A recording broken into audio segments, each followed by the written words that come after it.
I know a lot of people have been sitting over the last couple of days, so I'm standing. I'm trying to bring a whole new energy to the summit, to the presentation. So my name is Jesse Rome, VP of Training over here. We've heard a lot of incredible speakers over the last couple of days. We've learned about AI search.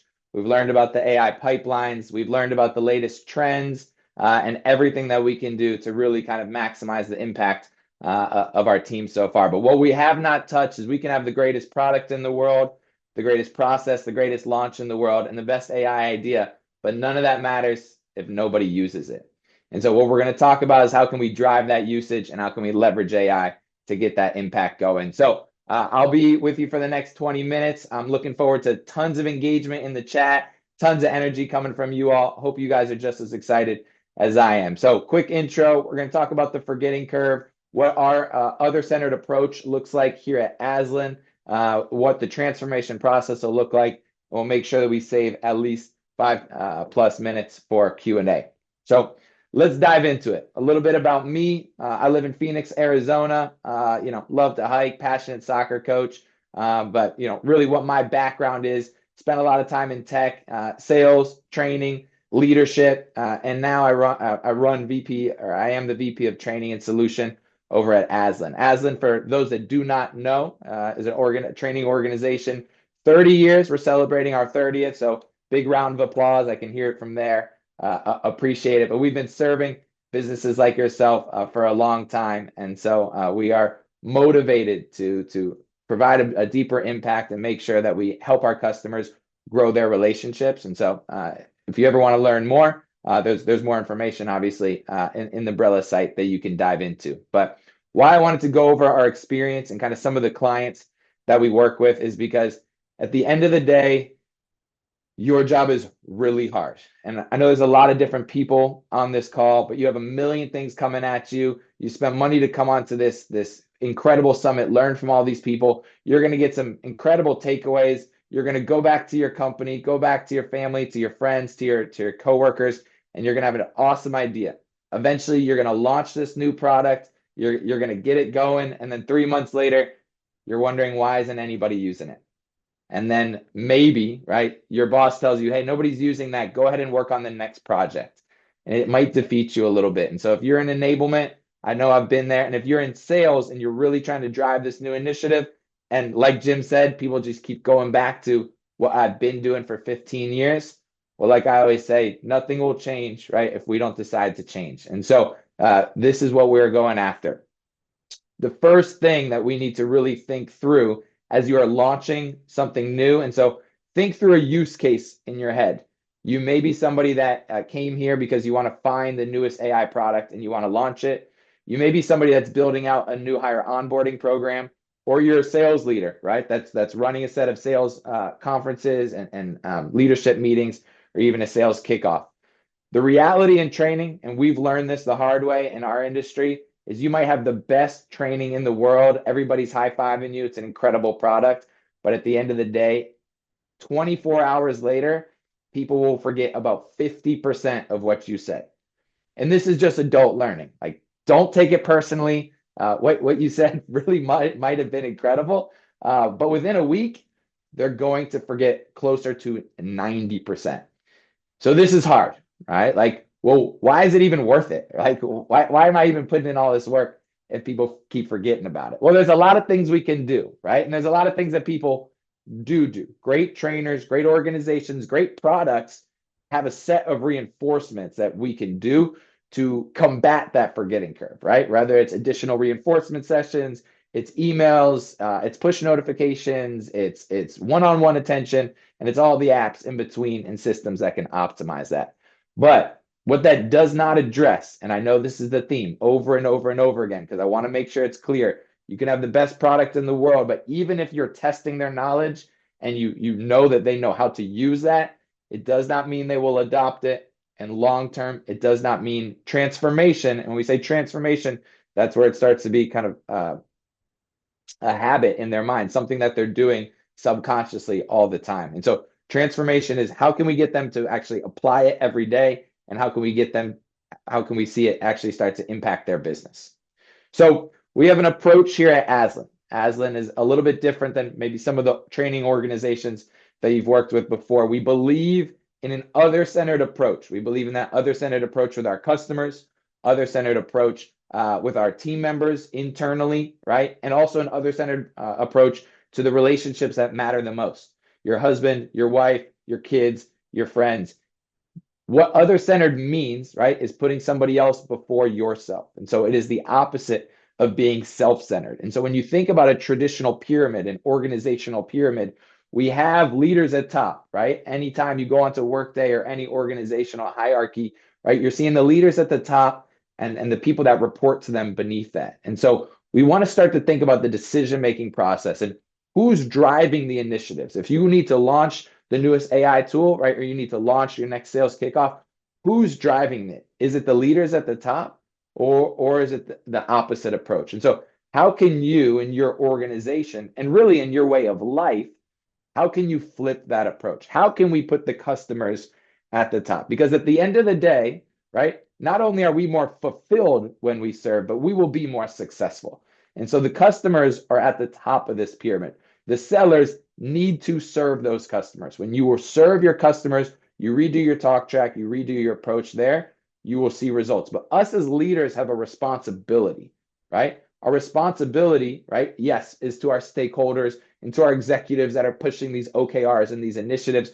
But our responsibility is actually to our sellers. How can we make the life of our sellers easier and more efficient? And then ultimately, why are we doing that? Well, we're doing that so that we can have a higher impact on what our product and what our company is doing for our customers. If that's not your mindset, then what you're doing will not drive transformation, right? We're starting with the end in mind. If we're trying to get to transformation, well, before that, we need to get people to adopt it. And to get people to adopt it, you have to drive influence. Now, influence is a hard word, right? It's like, how can we drive influence? How can we get people to get excited? They're grinding every day. They're cold calling. They're walking in and out of stores. They're traveling for work. Like, they have 1.5 million priorities, not even counting their personal life. And we're pulling them into a virtual meeting. We're flying them into Dallas for some big sales kickoff. How can we get them to influence? Well, influence starts, right? Influence starts, if we're going left to right, at receptivity, because what you say does not matter if their ears are not open, right? And so how can we drive receptivity? How can we get them to be bought in? Before we launch this, how can we get them to be bought in? Well, you got to launch the best thing. You got to get them bought in, get their receptivity, right? Which is really the cornerstone of ASLAN's methodology. It's like what you say doesn't matter if they're not listening to you. So how at every stage can we get them to lean in and say, tell me more? Well, from there, when you're launching the next AI product, you better have killer content, right? It better not just be some fluff on a screen. And then you need a tool to actually transform and reinforce it. So we're going to walk through those 3 stages today. We're going to walk through how do you prepare and really drive receptivity. We're going to talk through how do you ignite, how do you run that session, how do you drive really excellent content in these trainings to drive transformation. And then lastly, how do you reinforce that? How do you have a real tool in real time that delivers the right content the right way? So we're going to go step by step, here by here. And I want to pause here because I'm moving fast and I don't even know who I'm talking to. So I would love to take a second, make sure everybody kind of puts in the chat just so we can get a gauge of what audience we're talking to. Would love to see kind of what your location is, like where are you located, so we can see how global and the different locations, as well as what department are you in, all right? And so feel free to put in sales or enablement or ops. So would love to hear kind of what location you're in and what department you're in. I have a couple team members in the chat, and they can say hi to you as well. Tab Norris, who's the co-founder of ASLAN, as well as John Sequeira, who's the VP of Enterprise. And so they'll make sure they pop into chat and put their LinkedIn so you all can connect with them as well. Let's keep it moving. Let's keep it rocking. So let's start with prepare. Prepare is all about before you launch the next big initiative, what work are you doing before that launch? And keep in mind, everything that we are doing will be other-centered, right? We are flipping the pyramid. We are putting the sellers, we are putting the customers at the top of our interest. We need to know what matters to them for us to launch this the right way. And so three different stages we follow. It does not matter the initiative that we do. I could be internal corporate trying to launch something. I could be on an agency trying to roll out a training for 500 people. Whatever your next launch is, product, sales, organizational, these are the three steps you need to follow. First, we need to do some sort of assessment. We need to understand what matters to the people that this will impact. And so if you are launching a product because you think this AI tool is going to save them time and it's going to be amazing and this is all the ways that it's going to help them, some of them don't actually care if it saves them time. They just care if it makes them money and it helps them retain their clients. So you need to flip that messaging of how you launch that next AI tool. But to do that, you need to go to the field, get your hands dirty, actually observe those people doing their work, have conversations with them, and find out what really matters to them. So there's two types of assessments, right? One is like, let me understand what matters to you. We call that their whiteboard. How can I understand like how to position this in a way that would incentivize you?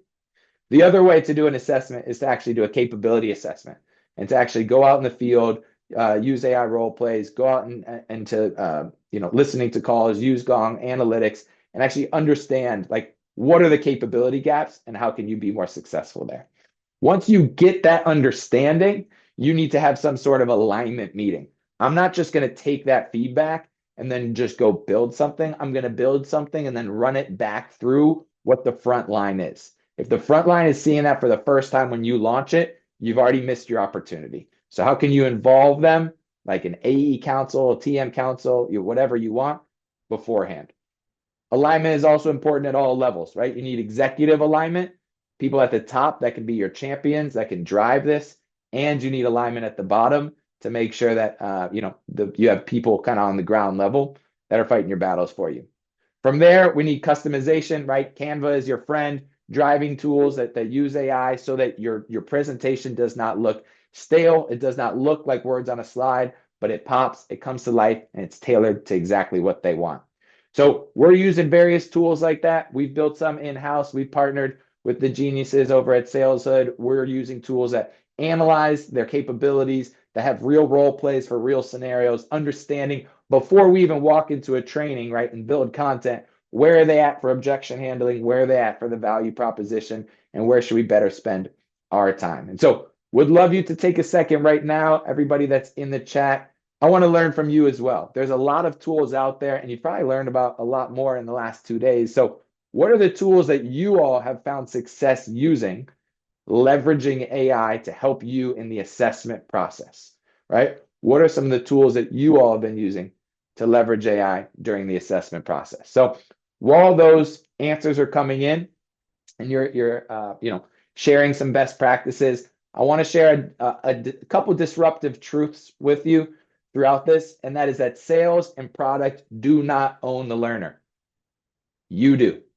What I mean by that, if you are somebody that is responsible for the launch event, you're somebody that's responsible for adult learning in your organization, you need to speak up for that. You're going to get a lot of pressure from sales. Can you redo the training in this way? You're going to get a lot of pressure from product. We need to launch this training by next month. We need to hit these deadlines. You can launch the best training in the world, but none of it matters if nobody uses it. And so you need to speak up, right? As a learner, as an expert, to make sure that you say, hey, look, we can launch in 1 month and it'll probably be 20% adoption, or we could launch in 3 months and do this the right way and it'll get closer to 80% adoption. What would you rather do? And so give people choices, because sometimes we have pressures we can't overcome. Give people choices, release the pressure, all those good things. So as we drive, prepare, if we do it the right way and we truly are bringing in people, right, at all levels here, and we're leveraging AI the entire time, then we should be able to ignite and launch something great. Now, your content has to be great. It has to be tight. It has to be organized. It has to appeal. And it has to be something that's scalable, right? It has to be something that's scalable. If you're doing a lot of one-time trainings, one-time AI products, like, hey, this is the new gadget of the year, something that's going to be exciting, the next year they're going to eye roll like, okay, here comes something new. So whatever you are launching, it has to tie to something great. And it has to be something that has legs, that builds sense, makes sense. And so we have our methodology over here. It's rooted in how can you be a trusted partner? How can you follow the process to better engage, to discover, to build value and advance? And within that, We have a ton of capabilities and disciplines and an entire skill map and journey to make people great within that. So as we go back and we do additional trainings over and over and over again, it always ties back to this map. And so if you're launching the next great AI product, the next great project or initiative, what are you tying that to? And what you're tying it to, does it matter to you? Or does it matter to the whiteboard and the needs of the people that are in the audience? And so remember to kind of create this kind of anchor, something that you can build on, something that you can always kind of go back to, and something that actually matters to the audience and doesn't just matter to you. But if you're going to launch AI, I see this mistake all the time. People are just putting screenshots up. People are putting like examples up. Like we need to get their hands dirty. We need to get it in their hands so that they can actually start practicing the tool in real time. And you might say that's not the best way to demo it, but to be clear, like you're just demoing it the way you want because you want to, I don't know, avoid some of the potential like hiccups or hallucinations that the AI can do. But those are going to happen later anyway. Like we need to have at least one person on stage or one person come into the chat and actually start using it in real time. We need to show people that AI can be fun and it can be easy. I know I was just in Louisville literally 2 days ago, and we had somebody utilize the AI roleplay tool in front of a room of 50 people. And before they started, they said, this is witchcraft. I'm not sure I like this, right? Classic. And this is somebody that's at 25 years of experience. And by the end, they're like, that was pretty cool. But that person would not have been converted and would not have converted the rest of the 80% of the room, like the people that were older and tenured, that were more hesitant. We didn't actually bring it to the workshop. So thinking about different ways we can bring it to the workshop, thinking about how we can utilize AI to accelerate transformation, right? We need to use it during the assessment phase and customization. We need to use it when we actually launch it, like bring it to the workshop. There's no reason we should be waiting to use it later. But the disruptive truth here is that none of the launch matters if managers don't go first. When this launch happens and you have 500 people in a room or a Zoom room and they go back to their team chat or their team meeting or their team happy hour later that day, the manager cannot say, yeah, that was kind of cool. I haven't used it yet, but I hope it works like they said it did. The manager can't say that. The manager has to say, I've been using it for weeks. It's actually way cooler than I thought it will be. You all will be so lucky to have this, and I wish I had it when I was a rep like you. And so managers must go first. Anytime you are launching something, yes, we need the reps input, but we need the managers to touch, to feel it, and to become the champions, right? They need to become the experts. They can't just be hearing about it for the first time. So leveraging AI at each stage, bringing people along, taking an other-centered approach. Now we get to transformation. This is why Jim hopped on the call, right? This is why Jim's here. We need to make sure that the people that Jim's working with actually start to put this into practice. And so there's a set of requirements for transformation. Now, whether ASLAN helps you with this, whether learning helps you with this, whether you have to do it all on your own or you recruit managers to do it, the requirements are not optional, right? Who does the requirements is optional. That is up to you. But if any great training you're rolling out, any new product change, any change management initiative that you have, there needs to be a set of requirements. And so our requirements, what we've seen in our last 30 years, as we have candidly failed some projects and other projects completely accelerated and seen transformational effect on organizations, we need to follow comprehension, right? Are we actually quizzing them, testing them, making sure they remember what we're talking about? Application. There needs to be real practice, real AI role plays, real in the field shadowing, making sure that they're actually doing this, trackable. We need to have an executive sponsor, somebody that beats the drum, that does not say this is a training initiative or a new product launch, but this is a culture shift, right? And somebody that reinforces it, because 2-3 months later, there's going to be another initiative. We need to make sure that person holds firm. 4, there needs to be some level of mastery, right? And whether that's a coaching certification, product certification, trainer certification, we need a set of badges and certifications so that we can understand who has mastered this and who has fully kind of utilized this. From there, you need measurement, right? Measurement can be done in a Kirkpatrick level, or it can be done in a leading and lagging KPI level. It's up to you, but we need to make sure we benchmark it and measure accordingly. And then lastly, and this part is underrated, we need to think through integration. Integration is a keyword that a lot of people overlook. A lot of people think if the product is good enough, people will use it. Well, guess what? Salespeople hate a new tab, a new task, a new place to go input more information. It needs to be embedded into their flow. It needs to be embedded into their flow. Whether you want to embed it into their CRM, embed it into their SSO, embed it into their day-to-day, we need to make sure they have the right tools at the right place at the right time.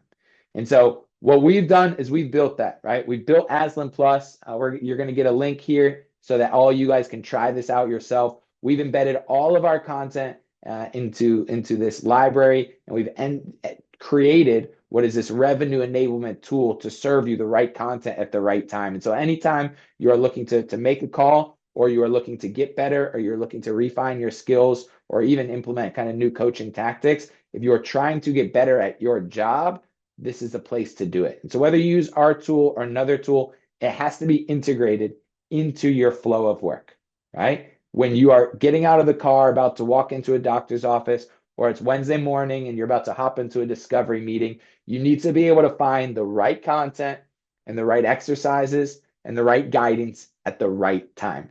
It cannot be a learning platform. It cannot be a content platform. It cannot just be a coaching platform.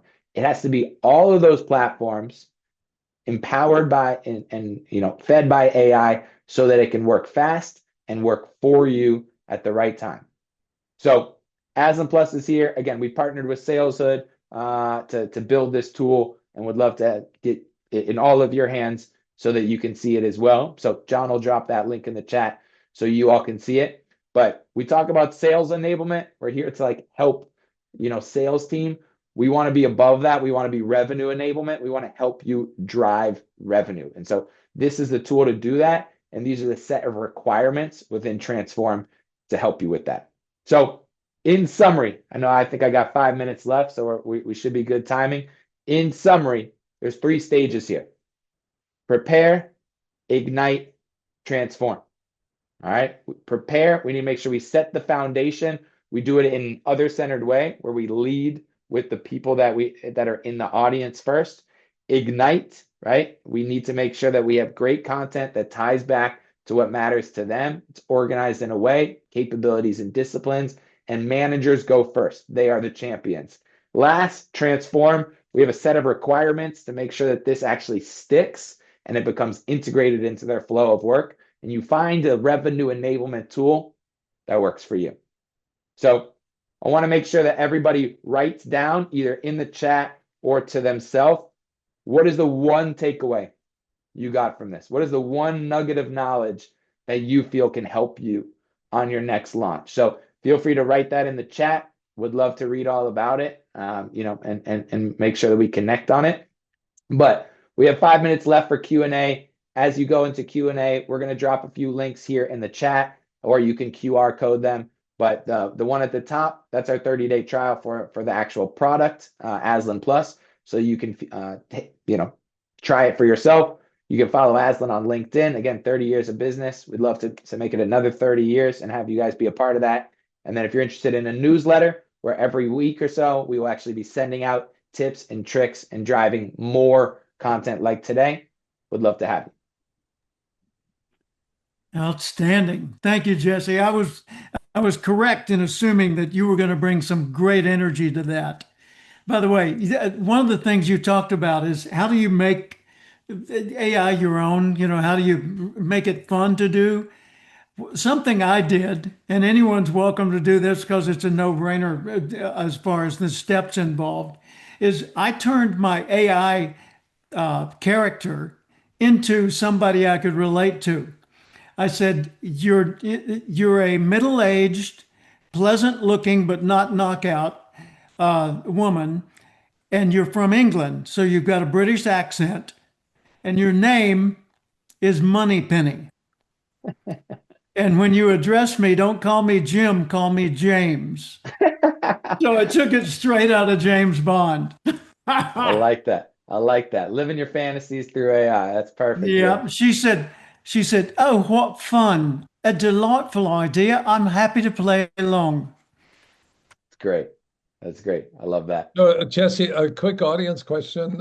What AI-powered tools have you used to get an assessment on your team's capabilities?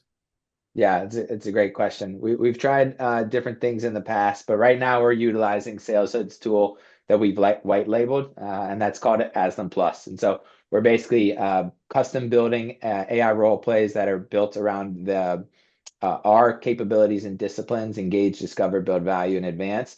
And we're customizing it to their like customer profiles and their organizational needs.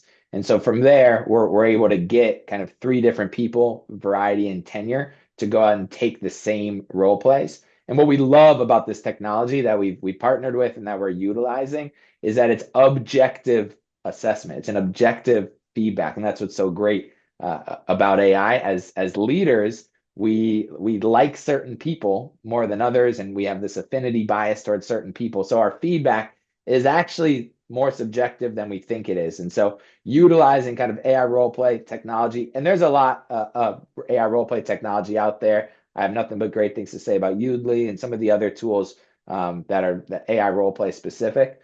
But we utilize our own in-house tool powered by SalesHood that's called Aslan Plus. I was under the assumption that the person that was asking like a DISC assessment or personality assessment. Yeah, so I mean, we've done all those, and we've done kind of the OMG surveys as well, and we've kind of partnered with different organizations. We've done DISC, but we want it to be really based around the capabilities. And so assessments are great. You can get a million things with data, but I want to know what their sales skills are. And to know what their sales skills are, they actually have to practice. They're not just filling out ones and twos and fives and tens and like critical thinking questions. All those are great, and we partner with PI and a lot of other assessment companies that we've worked with in the past. But doing a set of AI role plays or actually like partnering with Gong, where we set up smart trackers according to the different capabilities and using AI to analyze a large set of recorded calls. We've done that as well. So how would you compare OMG to DISC? Um, yeah, I'm not sure it's like as relevant for this conversation to dive into like the differences Right. of So those, but maybe the broader question is, how should sales leaders think about integrating the right assessment for their salespeople's challenges? yeah, that's a good question. I think there's different types of assessments that you can get into. There's talent assessment that you want to understand, like kind of from a recruiting standpoint, like are you bringing in the right people? There's ongoing assessment to understand like where you are at for like performance and like career tracking. And then there's like kind of capability benchmarks where we can understand like where our sales gaps are in terms of like selling skills. And so I think those are all different needs. We do not specialize or focus in the first two, but we've partnered with other organizations that do that. But what makes our organization unique and great is we focus on the capabilities and disciplines required for each different role to be successful within sales. And the next question is, what are the three things that sales leaders need to think about when they're doing role plays? What are some things people need to think about when they do role plays? Yeah, I think that's a great question. I think there's one, it's like the prepare. And so I think a lot of people go out winging it. Part of our platform is built where it's like, how do you actually write out what you do beforehand and then go through it? The other thing is like, how can you work within a succinct time? A lot of salespeople are very dependent on, I can just kind of the more I get talking, the more I figure it out later. And so as we build role plays, we try to say like this role play can only be 7 minutes. Like I'm not letting you have some 15-minute discussion as you go out there. And then the last thing you're looking for is, do they actually practice active listening and bring up things that in this case the bot said and connect it back to the point that they're looking to make. And so you can be prepared and do all the right things, but you don't practice listening. You can have all the right things to say, but you don't know how to make it concise and work in different business environments. And then when you do all those things, you need to make sure you connect it back to what the person says. In the final analysis, excuse me, it always comes down to, did you make them want to buy and help them feel safe in doing so? Yes. Yeah, and Yes. the urgency of doing so. Yeah. Exactly. And that's where our idea of kind of receptivity comes. What you say Mhm. doesn't matter if they're not actually listening to you. So everything baked within our process gets them to lean in and say, kind of, tell me more. I love what you're having to say, and how to kind of disarm somebody that feels, like there's pressure there. Excellent. Amazing. How can people reach you, Jesse? Amazing. Well, I'm on LinkedIn. John can feel free to put that in the chat. And so Jesse Rome, ASLAN Training. But at the end of the day, like always willing to meet with people. You can reach out to me in the Brella platform or directly on LinkedIn. We're around and we'll be around a lot for a long time. So looking forward to connecting with everybody. And thank you to Gerhard, to Jim, to the Selling Power Yeah. team, and to everybody else. Enjoy the rest of the 3.0 conference. Thank you, Jesse. Excellent presentation. Jim, what was your number one takeaway from Jesse's session? Number one goes back to the start, and that's the difference between training and transformation. That's what stuck with me overall. Yeah. If you haven't transformed, then you simply know more. It's great. And It's great. how would you define the term transformation? It's a very fancy word, but I think that transformation, if I try to answer my own question, is about your identity, your confidence, your ability to show up under pressure, and your ability to pull from that storehouse of knowledge that you have accumulated just the right information that makes the customer's fear melt away and helps the customer make better decisions. Yeah, it's the transition from being a data regurgitator to being a true problem solver, to be a partner in problem solving with your customer or client so that they see you not as a salesperson at all, but rather as a colleague that they want to collaborate with.